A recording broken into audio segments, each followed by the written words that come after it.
Ok. Bueno, muy bien.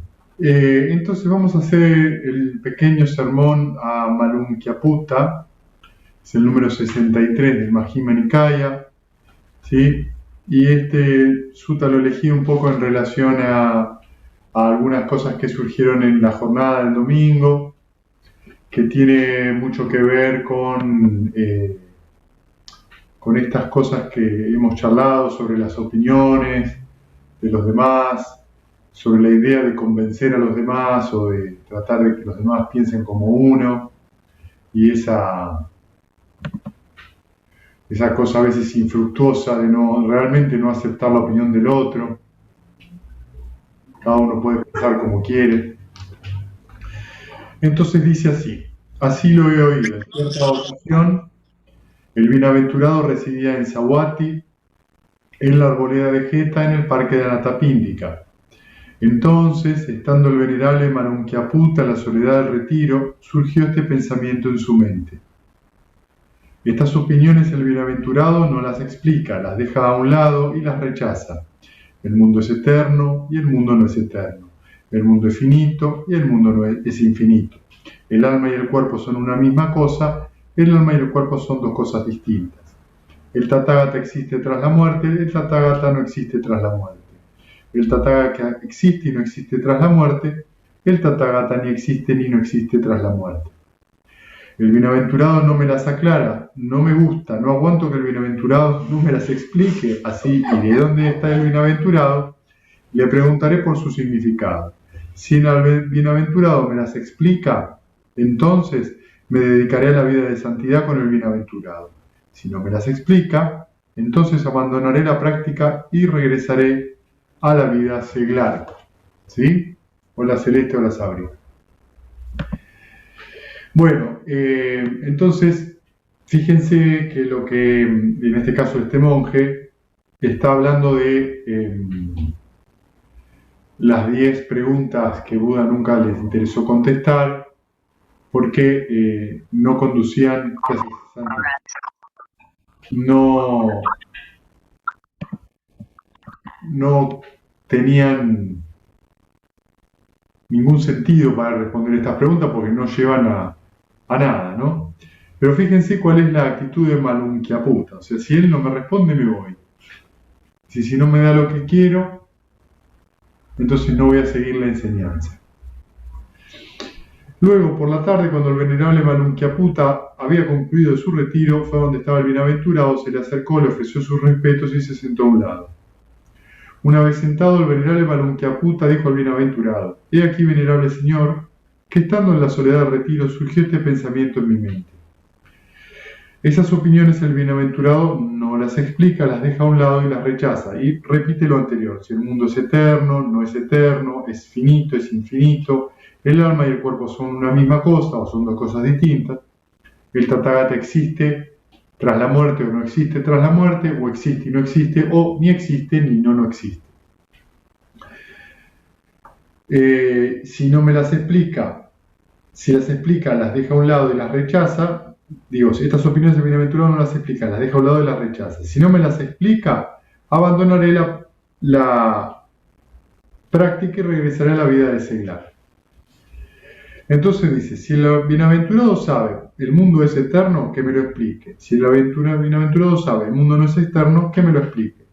Si el bienaventurado no sabe si el mundo es eterno o si el mundo no es eterno, entonces que quien no sabe ni ve diga sin rodeos, no conozco ni veo. ¿Sí? Y esto lo repite con cada una de las preguntas. ¿Sí?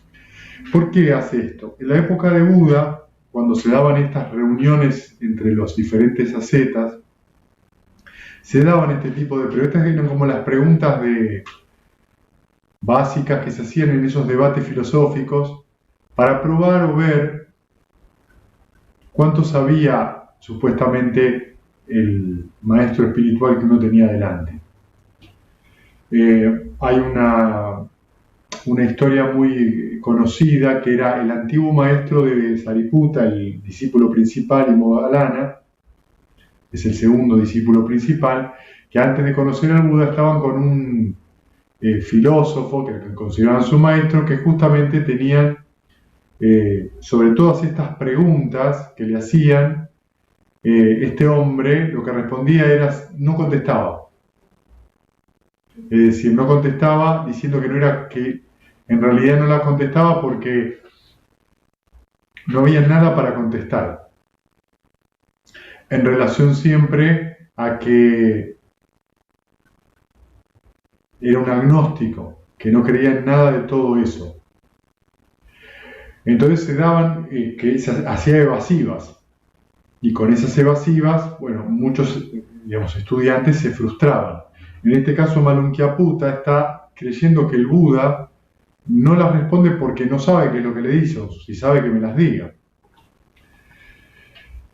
Entonces dice, en ese caso, Malunkyaputta, te he dicho yo nunca, ven Malunkyaputta, si te dedicas a la vida de santidad conmigo, te explicaré si el mundo es eterno o si el mundo no es eterno, si el mundo es finito o si el mundo es infinito, si el alma y el cuerpo son una misma cosa o si el alma y el cuerpo son dos cosas distintas, si el Tathagata existe tras la muerte o si el Tathagata no existe tras la muerte, y si el Tathagata existe y no existe tras la muerte, o si el Tathagata ni existe ni no existe tras la muerte.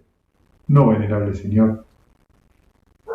¿Es que acaso tú me dijiste, yo, venerable Señor, me dedicaré a la vida de santidad con el bienaventurado, y el bienaventurado me explicará y vuelve a enumerar todas? No, venerable Señor. Así pues, yo no te dije eso, y tú no me dijiste eso. Siendo así, hombre necio, ¿quién eres y qué es lo que abandonas? Cuando el Buda decía hombre necio, la traducción es como hombre perdido, ¿no? Hombre mal conducido.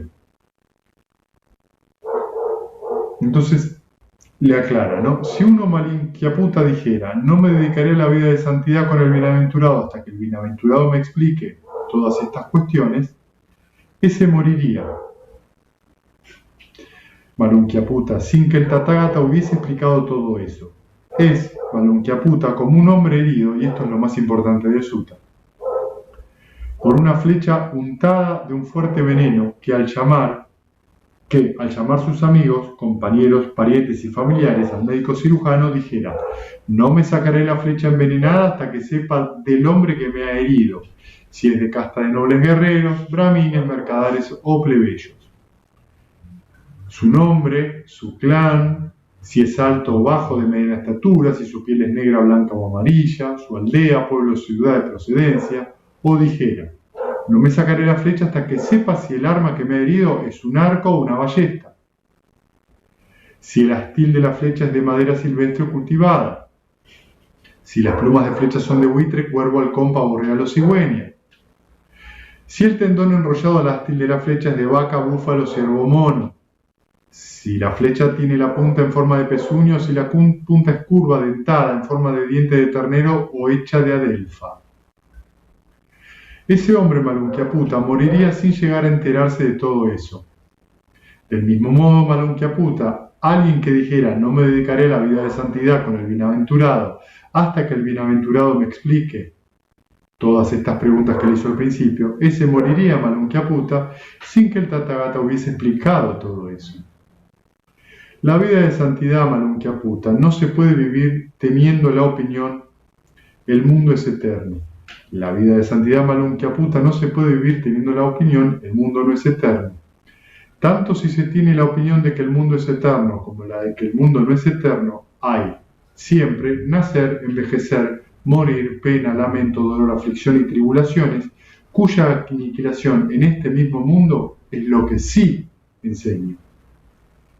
Y repite esto mismo con cada una de las preguntas. Por tanto, Malunkyaputta considera como inexplicado lo que no he explicado y como explicado lo que sí he explicado. ¿Qué es Malunkyaputta lo que no he explicado? El mundo es eterno. Malunkyaputta, no lo he explicado, el mundo no es eterno.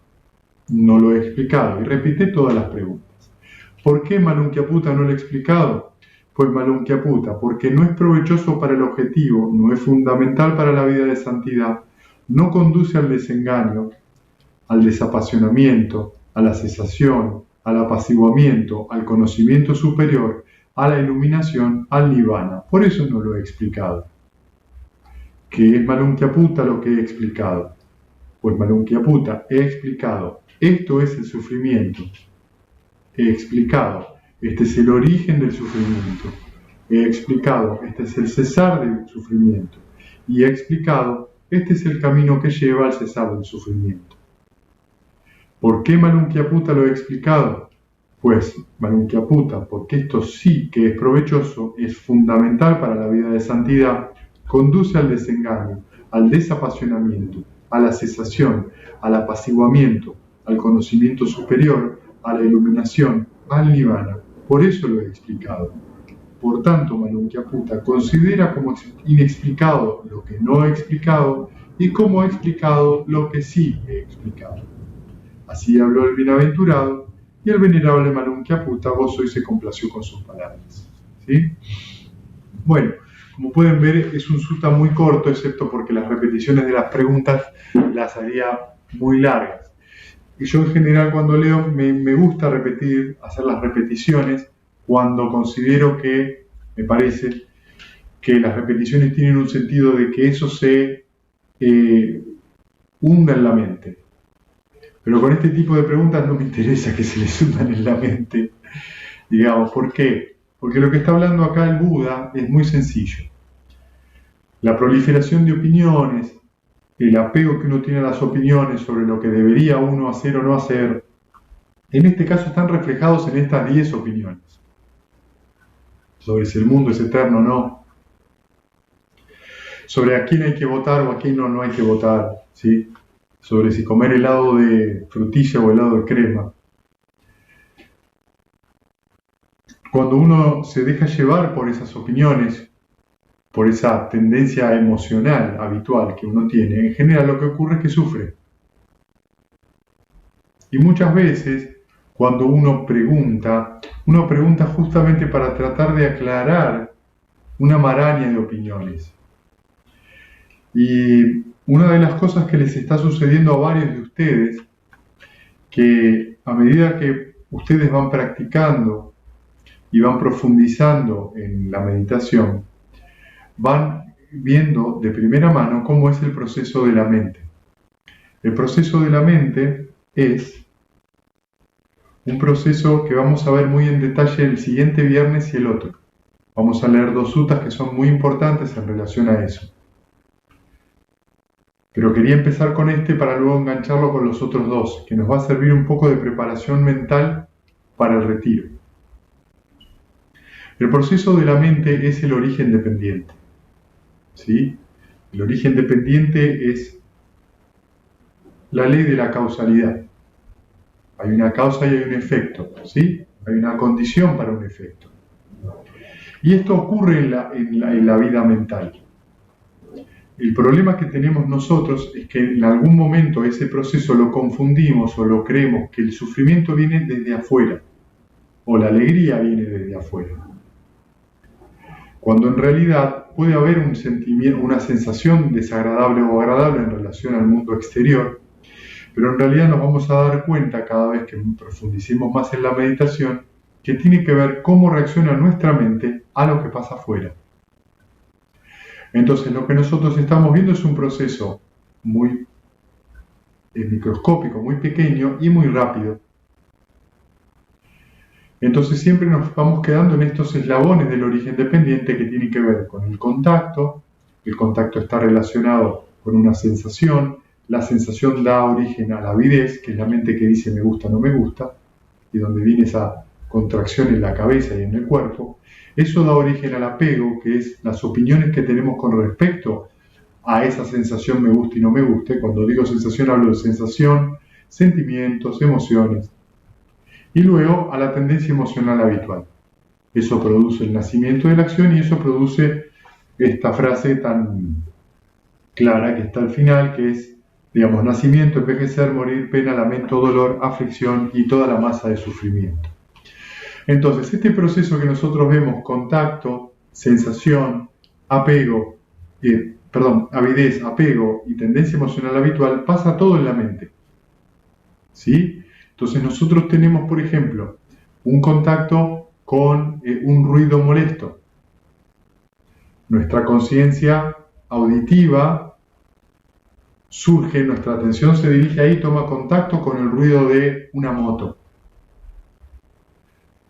Automáticamente el ruido es muy fuerte y nos produce una sensación, como hicimos contacto, produce una sensación desagradable. La sensación es desagradable, es decir, que surge la avidez, que es la mente que dice no me gusta. Ya ahí funciona la percepción que nombra, ruido desagradable. Ahí surge el apego, que es la opinión, este tipo, ¿por qué acelera así tan rápido al lado de mi oreja? Estos motoqueros, y ya vamos a la tendencia emocional habitual, estos motoqueros que hacen esto, que pa. Y eso produce enseguida el nacimiento de verbalizar mi molestia, que produce ya sufrimiento. Entonces, ¿es un problema del motoquero? No, el motoquero produjo un ruido que solo es desagradable. Entonces hay un contacto, porque así viajó mi conciencia, así de rápido viaja mi atención, se mueve mi atención. Tomo contacto, surge una sensación, y ni bien percibo ese desagrado, lo suelto. Si yo lo suelto en ese momento, el apego y la tendencia emocional habitual, que es todas las opiniones que está hablando este sutta, no surgen. Entonces el sufrimiento posterior tampoco surge. Este proceso es una cosa que uno tiene que ver una y otra, y lo ve uno 1.000.000 de veces, hasta que en algún momento lo va entendiendo. Lo va entendiendo de manera vivencial, ¿no? Y eso es lo que ocurre muy claramente cuando nuestra mente, nuestra atención vive rebotando contra todos los estímulos que hay en cada puerta de los sentidos. En la medida que uno va progresando en la práctica, va profundizando en la práctica, la mente se vuelve cada vez más quieta, cada vez tiene menos movimiento. Eso significa que cada vez es más difícil desbalancearla, porque cada vez está más ecuánime, más aceptante de cualquier cosa que pase y más desencantada. ¿Sí? Menos me voy con cualquier cosa que pase y me voy siempre a esta cosa de no me gusta o me gusta, y surge mi apego y ahí surgen mis opiniones y ahí viene todo el sufrimiento.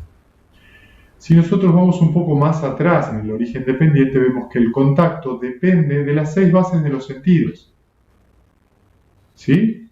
O sea, yo tengo un contacto con la vista, con el olfato, el gusto, el oído, la conciencia táctil o el pensamiento.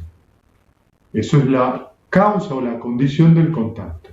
Si yo voy un poco más atrás al eslabón anterior de las 6 esferas de los sentidos, me voy a encontrar con la mentalidad y la materialidad. ¿Sí? Esto se llama en Pali Namarupa, nombre y forma. ¿Sí? La materialidad son los 4 elementos que son el cuerpo esencialmente, y la mentalidad está compuesta por sensación, percepción,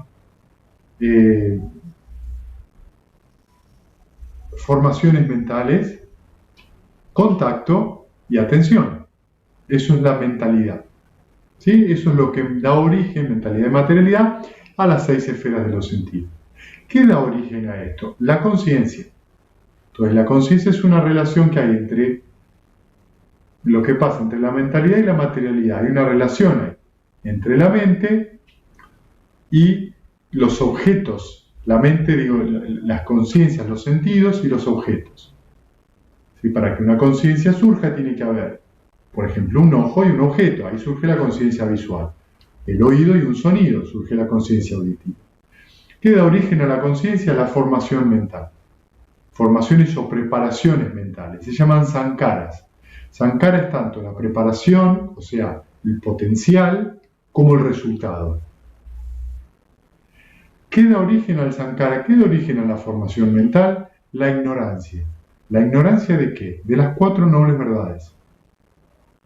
Las 4 nobles verdades son algo muy profundo, porque Buda está diciendo, esto es lo que he explicado, esto es sufrimiento, o sea que hay algo de sufrimiento en determinadas cosas, en la vida hay sufrimiento. ¿Ese sufrimiento es permanente? No, no lo es. Por eso en la vida todo no es sufrimiento, en el sentido de infinito, sino que hay, y es condicionado, o sea que tiene un origen. Y esto es algo muy positivo y muy hermoso, porque sufrimos, pero sabemos que no es algo permanente. Surge y cesa. Surge y cesa. Pues ya es la primera ley, hay un origen de ese sufrimiento. ¿Cuál es el origen? La avidez.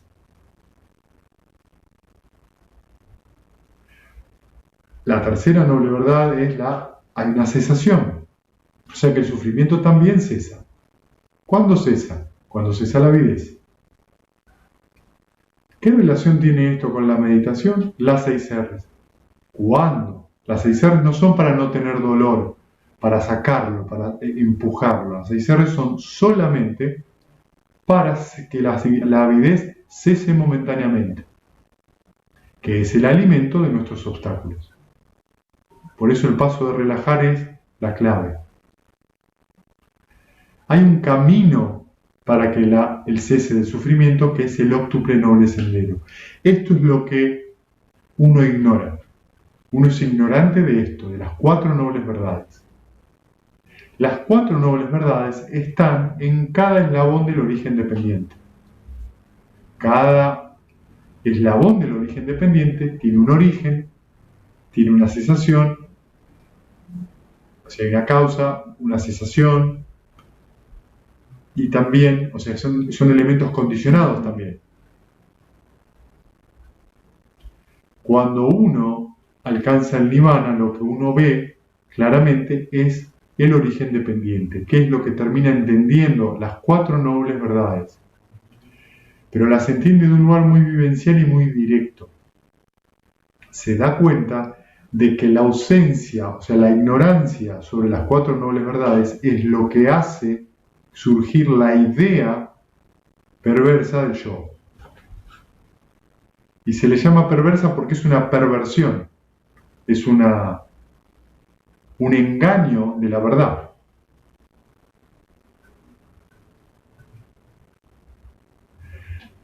Porque en todo esto lo que estamos observando es que es un proceso. Una cosa depende de la otra. Y es un movimiento. La ignorancia da el movimiento hacia las formaciones mentales, que dan el movimiento hacia la conciencia, que a su vez es la causa o el nutrimento de la mentalidad y la materialidad, que a su vez es nutrimento o causa de las 6 esferas de los sentidos, que es la causa del contacto, que es la causa de la sensación, es la causa de la avidez, es la causa del apego, es la causa de la tendencia emocional habitual, es la causa del nacimiento, es la causa del envejecimiento, la muerte y toda la masa de sufrimiento. Pero cuando cesa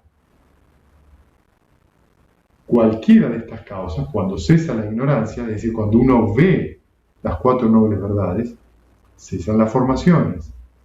A su vez, cesa la conciencia, cesa la mentalidad y la materialidad, cesa las 6 bases de los sentidos, cesa el contacto, cesa la sensación, la avidez, el apego, la tendencia emocional habitual, el nacimiento y la masa de sufrimiento.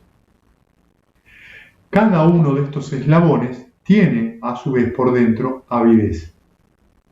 Pero hay un nudo gordiano muy fuerte, que uno lo experimenta diariamente, entre la sensación y la avidez. Ahí es donde está como la avidez reconcentrada.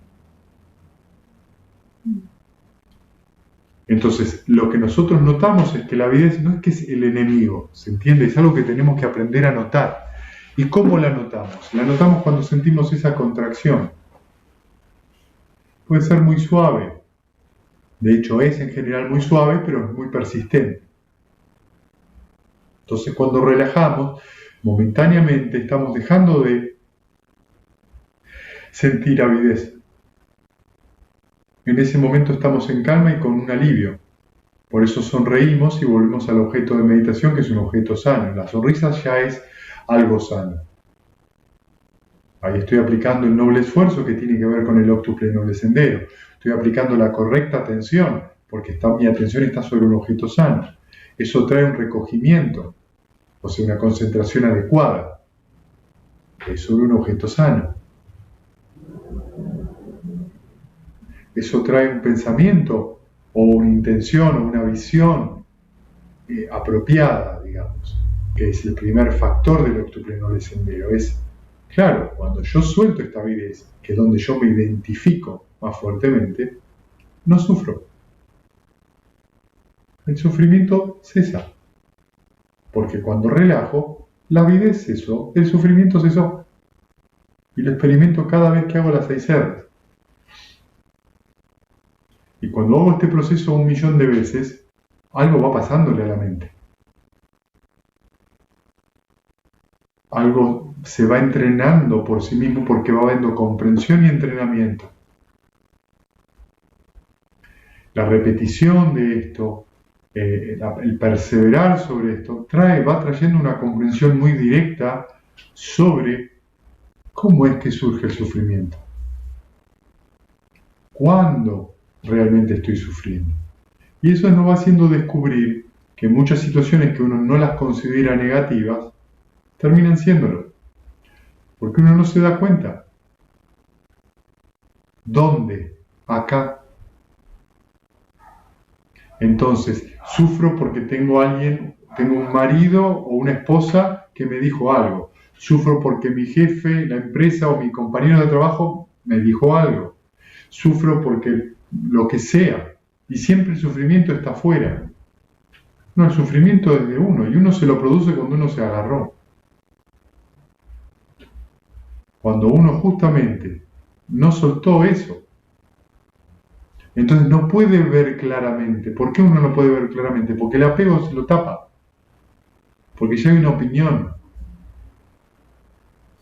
Y la opinión es principalmente el mayor de los velos que tenemos. Que cuando tenemos una opinión, lo que vemos reflejado es nuestra opinión, no lo que está pasando de verdad. Por eso las opiniones, en este caso, si el mundo es finito, no lo es, no conducen a nada. No es conducente a qué? A dejar de sufrir. Entonces yo tengo una discusión con alguien, para hacerlo entrar en razón, entre comillas, nos producimos un montón de sufrimiento el uno al otro porque nos ponemos emocionales, nadie aclaró nada, y no hablamos verdaderamente de cuál es el problema. No se habla del problema. Se trata de imponer o de derrotar al otro.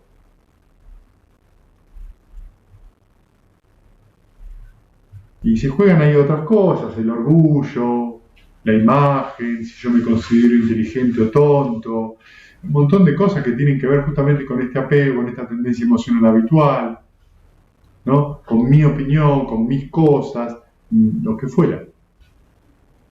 Entonces lo que nos está mostrando siempre es lo mismo el Buda, es un proceso absolutamente impersonal. Es una condición del universo, así es.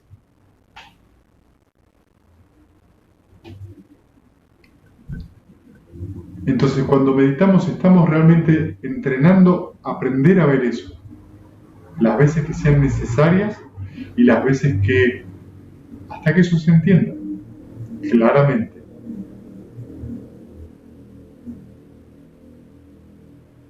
Muy bien, ¿tienen preguntas?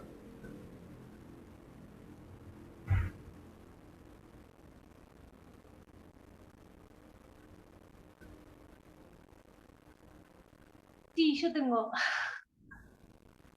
Pero ahora parece un chiste. Que el universo es infinito. ¿No? Pero más o menos, porque si no es conducente, nada, ni me contesté.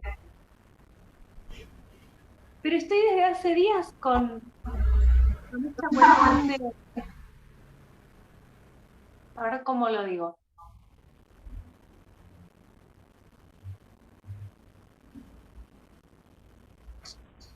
Dice, leímos alguna vez, somos originados por nuestras acciones. Somos herederos de nuestras acciones. ¿No haber sido originados por también? Puede ser, herederos.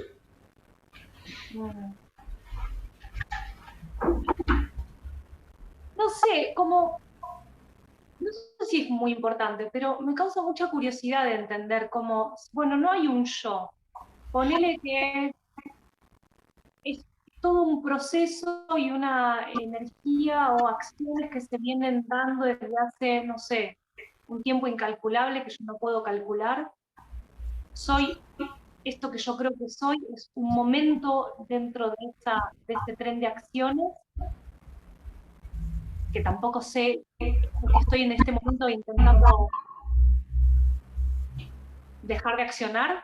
¿Está bien? No sé, supongo que sí. O por lo menos cesar ese combustible para que esa acción deje de producirse. Pero ¿cómo se origina todas estas acciones que somos o que producen todo lo que percibimos como mundo? ¿Cuál es el origen? La avidez. ¿Pero la avidez de quién? ¿Cuándo? ¿En qué momento? La avidez no es de nadie.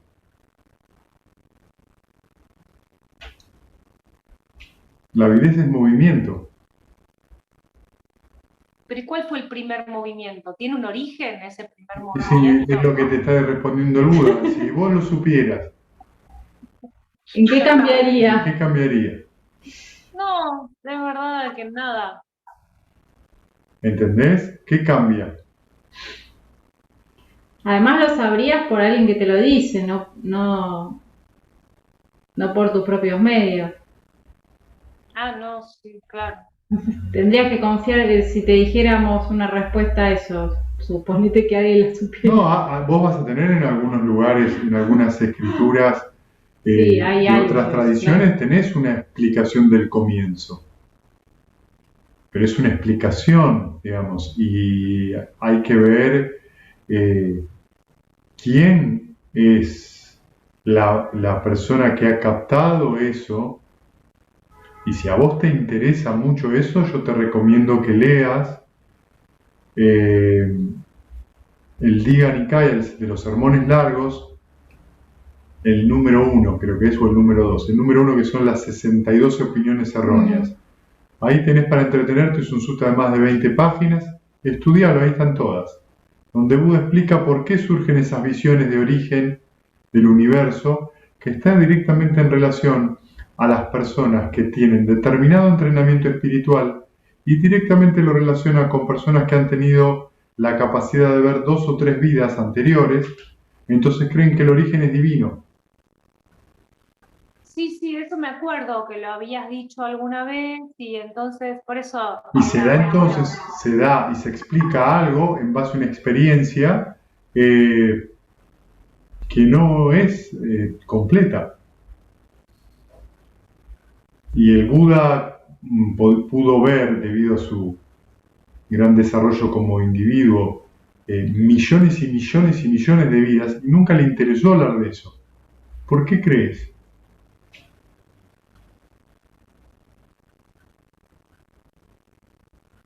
Eso dio origen a un montón de malos entendidos, donde Buda, hay un sutta donde él habla que él nunca se dejó nada guardado en la palma. O sea, Buda dice, yo enseño solo lo que conduce a la liberación, pero no les he enseñado todo lo que yo sé. A raíz de ese sutta, por ejemplo, la Asociación Esotérica Budista Inglesa construyó una serie de ideas sobre que hubo un grupo selecto de discípulos del Buda en secreto hace 2500 años que fundaron una sociedad secreta que durante 2500 inventaron un montón de cosas que de budismo no tiene nada. Por una cuestión de una cosa que dice en un sutta y que tampoco está entendido a qué se está refiriendo. Buda no explicó ciertas cosas porque no son conducentes a la felicidad y al alivio del sufrimiento. Cuando vos preguntaste hace un par de... En el retiro, me parece, en el último retiro, vos preguntaste, pero ¿qué me ofrece a mí el budismo? A vos no te ofrece, en sí mismo el budismo no te ofrece nada. ¿Te ofrece? Deja de sufrir, mirá lo que te ofrece. Si a la gente no le interesa dejar de sufrir, el budismo entonces no es lo que estás buscando. El asunto es que en el camino de dejar de sufrir hay un montón de efectos colaterales muy interesantes que están descritos porque tienen que ver con qué esencialmente, con una comprensión diferente de ciertas leyes del mundo. Por ejemplo, los poderes sobrenaturales, la comprensión verdadera de la mente, ciertas cosas, donde después terminan siendo los espejitos de colores donde mucha gente se quiere como enganchar, pero que en concreto no es lo importante. Lo importante es que vos te des cuenta del milagro maravilloso que es poder abandonar el sufrimiento en un santiamén y pasar de estar mal a sentirte muy bien. Y eso es un milagro. El Buda en ese sentido era muy claro, te daba un método, una cosa muy simple, y hay que practicar esto, listo. ¿Querés enrollarte en discusiones filosóficas? Lo podés hacer, pero el sufrimiento no va a bajar. Porque esa respuesta de sea el mundo infinito o finito no conduce a que uno deje de sufrir. ¿Por qué? Porque la mente siempre, en su naturaleza, como te muestra el origen dependiente, no cesa. Siempre activa, siempre está activa. ¿Por qué meditas? Cuando vos meditas y vas profundizando cada vez más en la meditación y vas llegando a los yanas más profundos, va a haber un momento, especialmente en la esfera de ni percepción ni no percepción, donde podés estar 1 hora, media hora, 1 hora y media, sin que la mente se mueva en absoluto. Es tremenda la calma y la quietud que hay en ese momento y la conciencia no se mueve, está quieta. Pero por ahí en algún momento, a la hora, surge una actividad. Y uno aplica, en ese momento se relaja, porque ya ni siquiera hay 6 R's en ese lugar. Entonces, vos vivencias esto una y otra vez, ¿y qué te va pasando? Te das cuenta que aun aunque vos logres largos periodos de calma, la mente en algún momento vuelve a actuar, vuelve a producir una formación mental. Y te vas dando cuenta de que esa es la naturaleza de la mente. Moverse. Una condición es siempre eso, es un movimiento hacia algo. ¿Por qué se mueve? ¿Por qué no está satisfecha? Simple, porque hay insatisfacción. Eso es todo. Estamos insatisfechos, nos movemos. Cuando encontramos satisfacción, sentimos esa calma, esa apertura, ya el movimiento deja de existir. Algo de ahí nos está mostrando algo.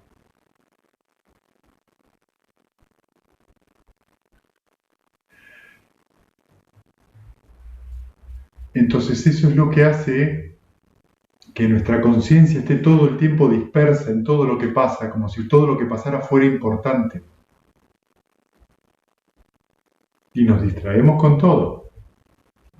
Y entonces quedamos encerrados en esas conciencias, lo que huelo, lo que veo, lo que pienso sobre lo que veo, lo que pienso sobre lo que escucho, lo que pienso sobre lo que pienso, lo que pienso sobre lo que pienso sobre lo que pienso. No tiene fin. Y después de 1 hora de estar así, nos volvemos locos. Empezamos a sentirnos mal. Es algo que todos nosotros conocemos perfectamente. Los pensamientos repetitivos, obsesivos, que vuelven una y otra vez y que uno se siente tan mal cuando vuelven. ¿Por qué? Porque alguien está pegado, alguien está identificado. Ese soy yo.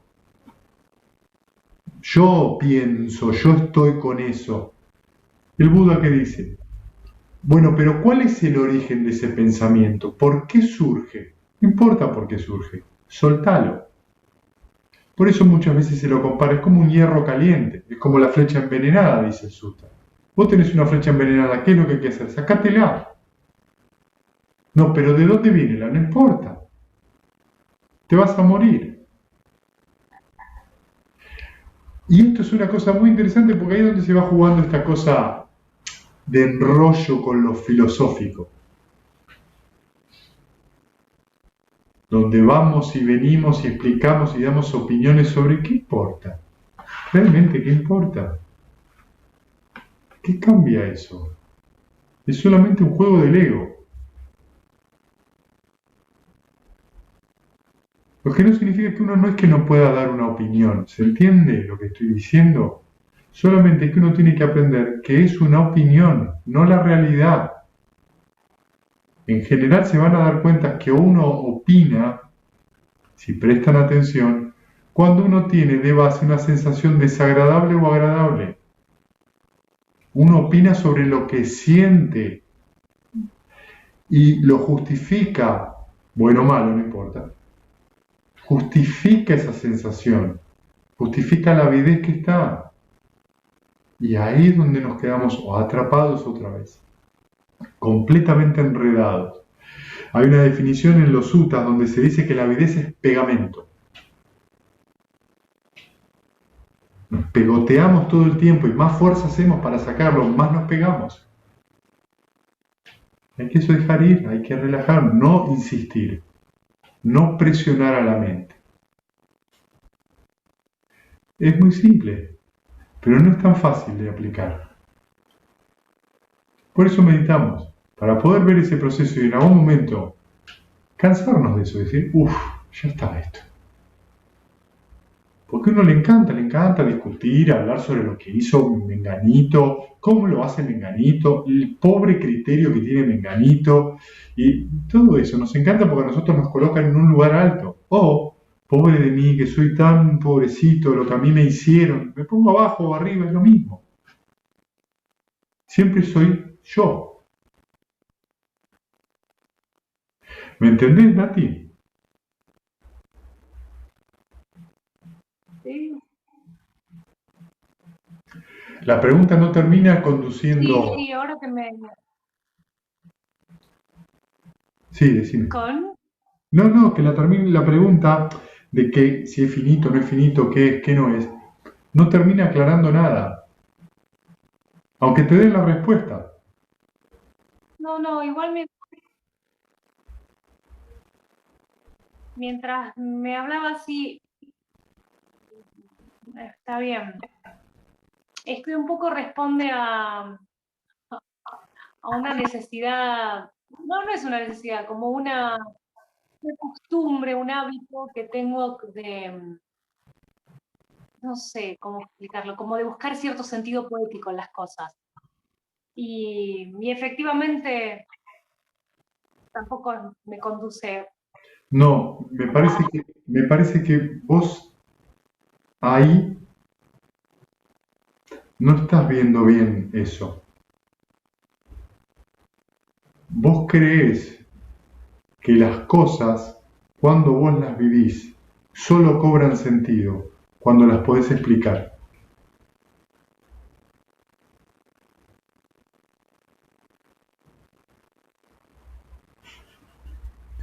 En lugar de que lo que tenés que entender es el maravilloso proceso creativo, un poema, una canción, donde no importa la explicación, importa que vos entiendas que pensando no necesariamente vas a llegar a explicar algo, simplemente vas a llegar a que tu mente explique algo y vos estés satisfecho o no con esa explicación y nada más, pero no significa que eso se transforme en verdad. Cuando vos meditas y vas llegando cada vez más profundo, la intuición, que no lo habla el Buda directamente, pero la intuición es una actividad de la mente extremadamente fina, muy precisa, que de ninguna manera utiliza el pensamiento como vehículo. Y entonces uno en determinados momentos de la meditación puede hacerle esa pregunta y la respuesta te va a venir, pero no viene en forma de explicaciones, viene en forma de una simple respuesta, sí, no, o una palabra, que directamente te conduce a todo tu proceder a otra cosa. Y no es algo menor eso, porque uno cree que entonces si piensa mucho lo resuelve. No, no necesariamente. ¿Por qué pasa esto? Porque uno cuando piensa cree que controla. ¿Qué controlás? Lo que estás sintiendo. Y no es verdad.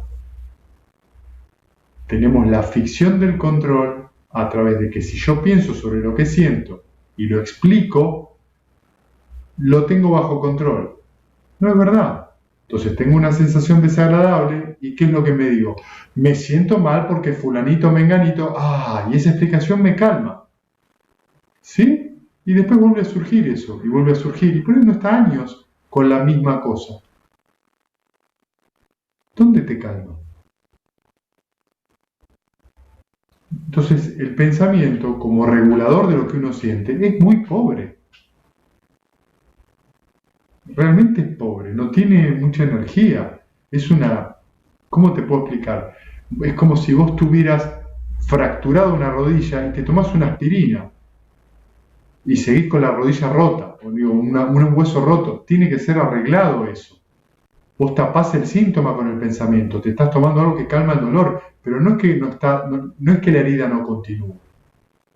Y hay que ir al fondo de esa herida, a la causa, la avidez. La avidez es lo que alimenta eso. Pero ahí hay que abandonar el orgullo intelectual. Esta cosa de la cual nos preciamos tanto. Y que uno lo explica en mi sentido poético, no es verdad. No es verdad. Uno quiere controlar. ¿Qué? Lo que siento. Entonces, si yo le doy entidad como identidad, como yo, como tú, como le doy sentido, no le estás dando sentido. ¿Por qué las cosas no pueden ser momento a momento? ¿Qué quita eso? ¿Magia? Todo lo contrario, le aporta magia, es mucho más mágico. Porque uno no puede saber para dónde va realmente, pero uno puede maravillarse con el proceso de mirar y de observar una flor, de leer un poema, de cantar una canción, de reírse con los chicos, con los niños, de tener una hermosa reunión con amigos. ¿Por qué no? ¿Por qué yo? ¿Por qué no simplemente que las condiciones se dan de una cierta forma? Ahí es donde entran estos juegos tan sutiles, yo hago tal personaje para lograr cierto efecto, ¿entendés? Donde empiezan a jugarse estas cosas y donde en algún momento eso hace conflicto. Donde viene esta mala educación que tenemos. Mala educación no porque no la hayan hecho a propósito, porque donde lo que nos enseña Buda es educar la mente, a desarrollarla. Y la meditación te sirve para ver todo lo que está debajo de eso. Todo lo que está debajo de todas esas ideas, debajo de esas opiniones, de todo lo que alimenta eso. Y vos ves otro mundo. Ahora que salió el tráiler de Matrix, ves la Matrix. Lo estás viendo. Estás viendo ese código que está detrás. Y cuando vos lo ves, empezás verdaderamente a ser creativo.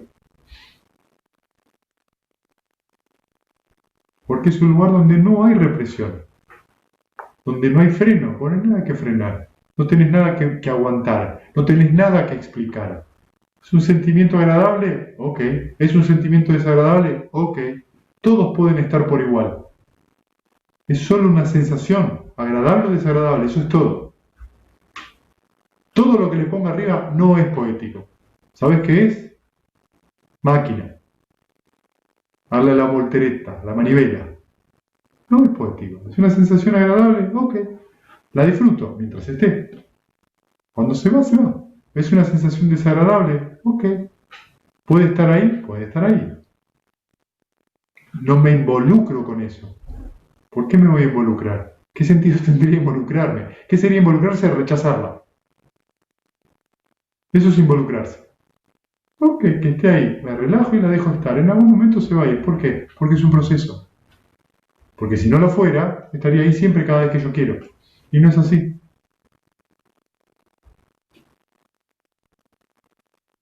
¿Entendés por qué la pregunta ¿dónde empezó todo? Y en San Telmo.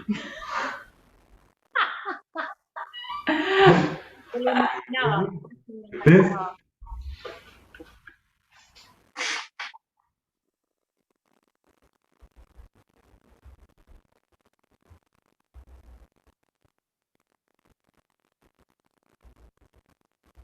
¿Alguien tiene alguna otra pregunta?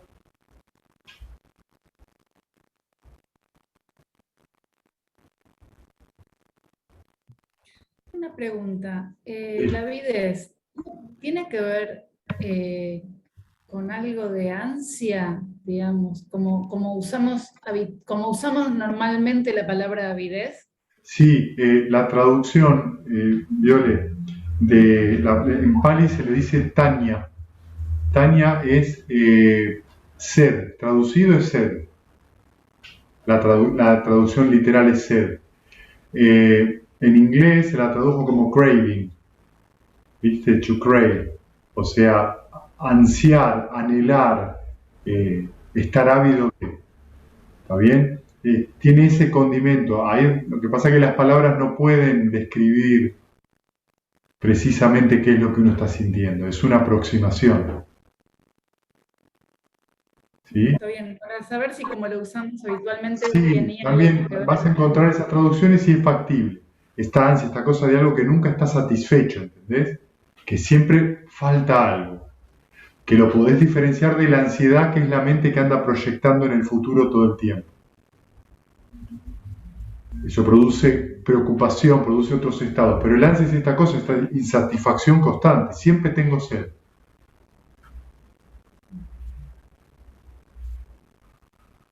Y cuando es me gusta también.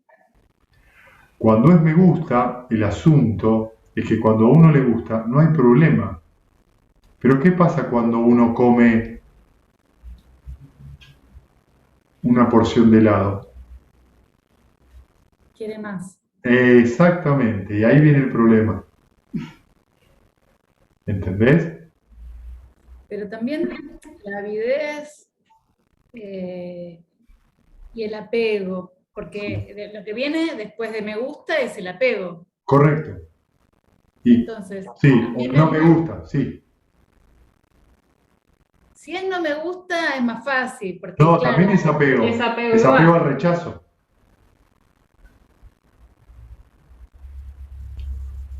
sí, Ante- pero como que cuando es algo que te gusta, incluso una sensación que viene de la meditación, también viene el apego.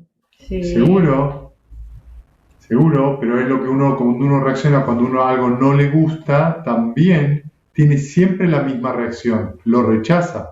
Es una reacción condicionada, ¿entendés? Reaccionamos, si me gusta, quiero más, y si no me gusta, lo echo. No quiero, tengo el rechazo. Por eso es origen condicionado. Por eso no actuamos, reaccionamos. Y eso tiene que ver con la avidez y con el apego. Si no me gusta, lo rechazo. Eso es el apego típico. La mente siempre ante lo que no le gusta, rechaza. Y ante lo que le gusta, no quiere que se vaya. Son dos caras de la misma moneda.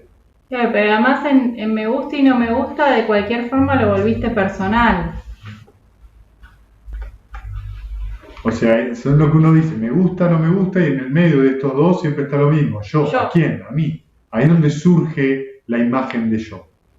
De este yo o que es mío.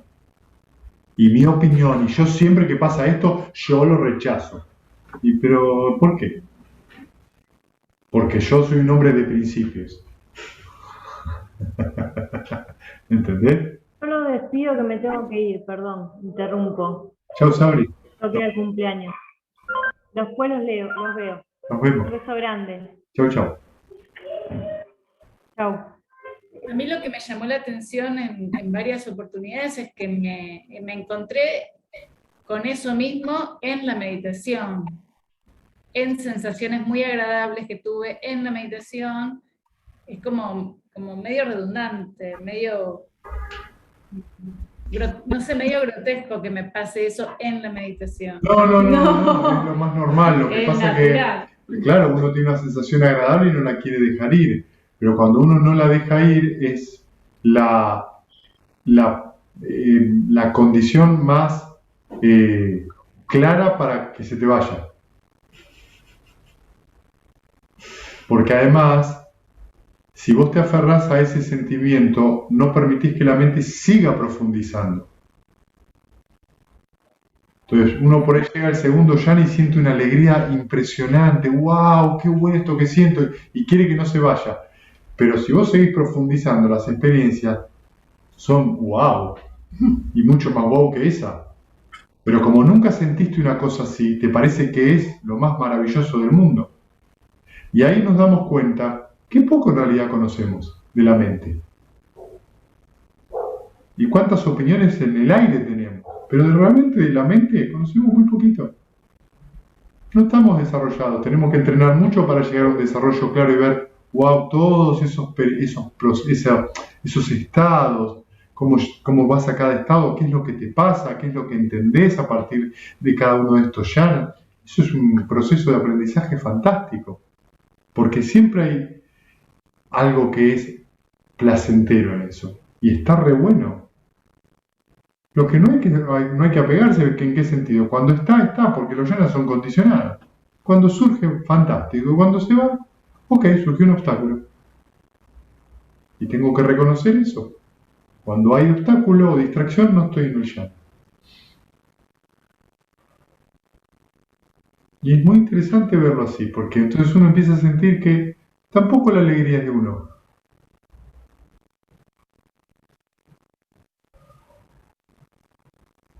Es porque en uno no siente distracciones, no siente obstáculos, está suelto, liviano, aplicó esa cosa de las 6 R's, reconoció, soltó, se relajó, sonrió y volvió a lo que sea que uno estaba haciendo, con una mente liviana, con una mente lúcida, luminosa y atenta. Está buenísimo.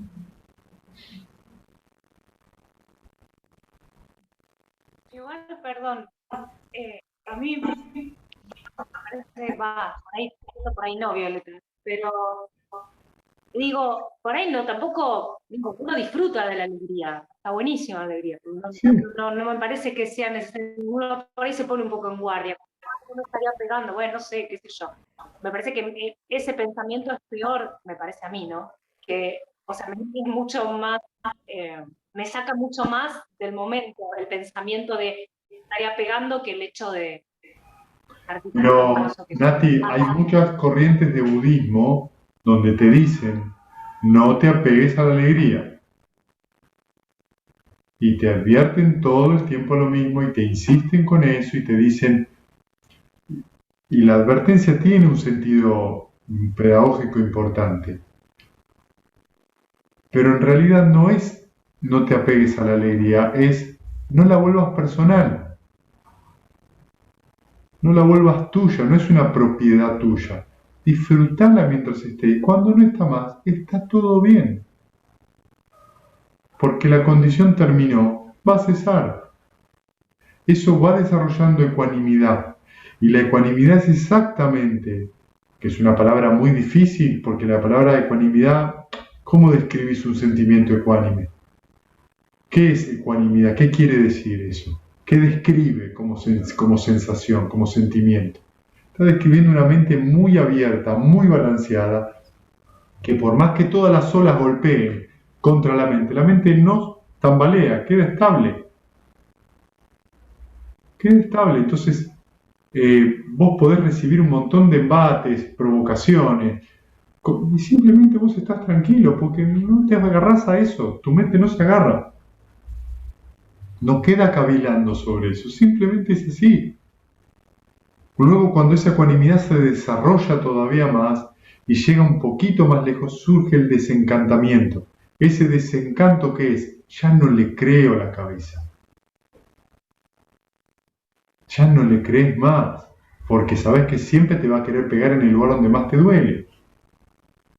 Y cuando vos empezás a sentir eso, surge algo re importante, que es el contento. El contento es la sensación de que estás bien donde estás.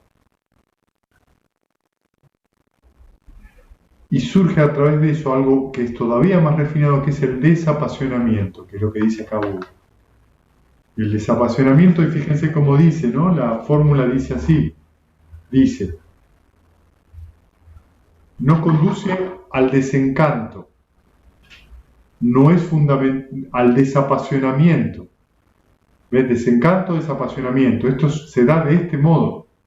a la cesación, al apaciguamiento, al conocimiento superior, es decir, una comprensión mayor, al despertar, al nirvana. ¿Qué es el nirvana? La cesación del sufrimiento. ¿Te parece poco? Está hablando de eso, entonces estamos hablando de cosas muy refinadas, muy profundas, pero profundas en serio, donde uno las tiene que experimentar por sí mismo. Y cuando uno las experimenta por sí mismo, vas a hablar con otra persona que las experimentó y te vas a dar cuenta que entienden bastante bien de qué están hablando.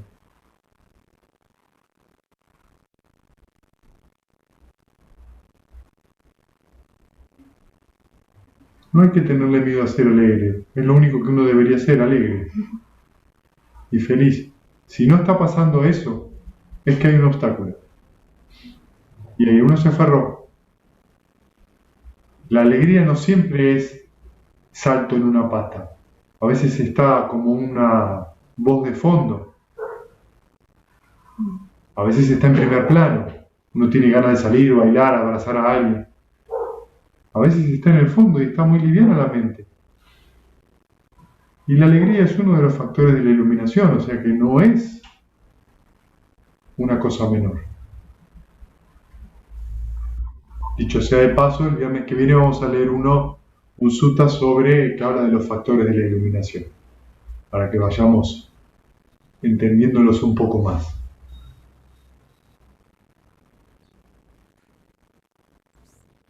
Yo me refería, por ejemplo, en el retiro pasado, que tuve una sensación de una calma tan profunda, de un apaciguamiento así como desconocido. Y me pasó que no me quería ir de eso, porque no se iba, era como que era estable. Sí. Era tan estable que fue cuando todos cortaron de meditar y yo no me podía, no quería moverme, no me quería ir. Y bueno, esa vez me pasó muy claramente, ¿no? Sí. Y está muy bien, lo bueno de todo eso es que te puede volver a pasar. No es lo mismo, inclusive algo más profundo. ¿Entendés? Y no hay que tener miedo de perderlo o de no tenerlo. Lo que uno va encontrando a medida que va meditando es que va reconociendo las condiciones que producen, que permiten que se produzcan ciertos estados sanos. Para decirlo de alguna forma, cada vez que uno aplica, que yo aplico las 6 R's, yo siento alivio. Siento alivio. Y siento una calma nueva. Y eso es una manera de control, de que no sé qué calma va a surgir, o qué alegría, no sé qué me aparece después de la puerta de que suelto, no sé qué, pero sé que cuando suelte, que cuando relajo, eso es un camino que me conduce a esto que está diciendo Buda, y que lo que solté fue un estado que me obstruía. No sé, puedo reconocer cuál es el estado porque es lo que estoy viviendo, cuál es la sensación desagradable. No sé cuándo suelte a dónde voy a parar. Por ahí aparece que uno experimenta el nirvana directamente, ¿qué sabes? ¿Se entiende a lo que voy? Entonces, las 6 R son maravillosas, ¿en qué sentido? Que soltás la avidez. Cuando no hay avidez, hay nirvana. O sea que vos no sabés cuándo te puede pasar eso. Pero no puedo decir, hoy voy a estar alegre, pero no tanto. No. Es una condición que se va dando sola en la mente en la medida que hay una atención más fuerte, en la medida que hay esta cosa de aplicar las 6 R's en la vida cotidiana, de que esa atención al ser más grande la mente queda más liviana y más alegre, se va dando solo. No necesito controlarlo. Es decir, no necesito pensar sobre lo que siento.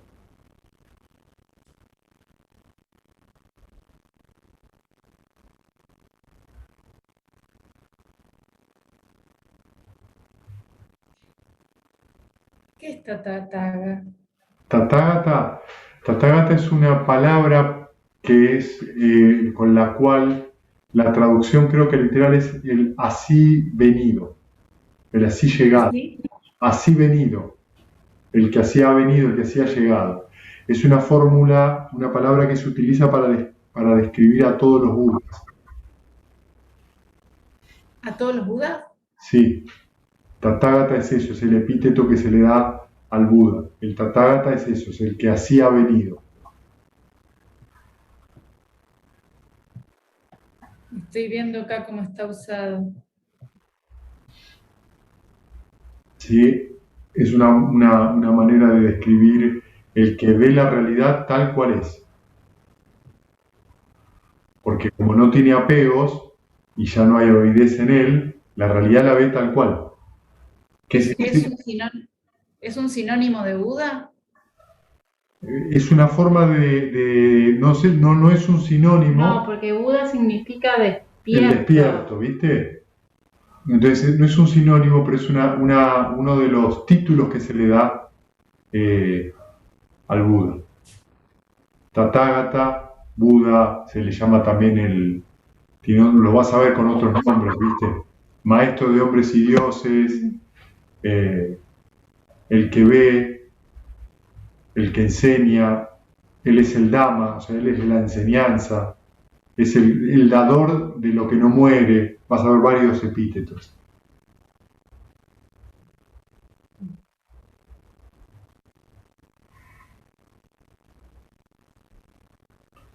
Bien, ¿alguien tiene alguna otra pregunta?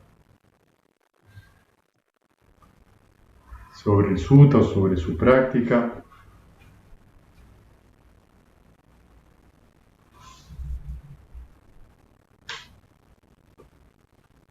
Ok, muy bien. Bueno, vamos entonces a compartir mérito. Espérenme un segundito. ¿Está acá? No. No. Un segundito, ya vamos, ya vamos, ya vamos.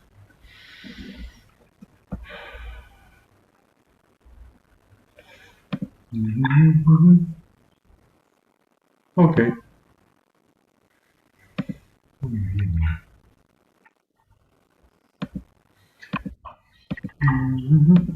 Está en la llama. Quiero ver. Bueno, muy bien.